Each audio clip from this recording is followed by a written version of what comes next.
चचा आए हाय ये लड़की बिया की पावर हाउस रे। हमरा रिक्शा में बैठ जाई तो हमरो बैटरी चार्ज हो जाए बाबू। ये चचा तो हर बैटरिया तो परमानेंट डाउन बा और ये पावर हाउस से का होई।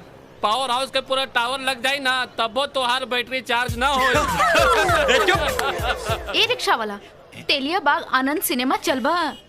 हम तो ना जाए ए पर बैठ जाई ले जाई। हाँ आई आई बैठी बैठी। वाह वाह वाह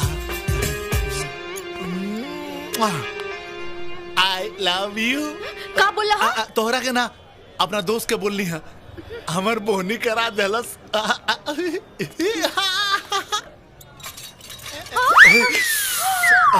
समर के बैठी मैडम मोटहर ब्रेकर बा। रुको रुको रुको तनी सुना ई तोहार टिकी अपने आप काहे खड़ा हो रहल बा? अपने अपना खड़ा होता मैडम।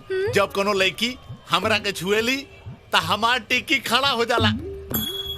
और कोनो लड़का छुएला तब? कुछ ना होला, लड़की छुएली तबे खड़ा होला। फिर छू के देखी। छुआ छुआ।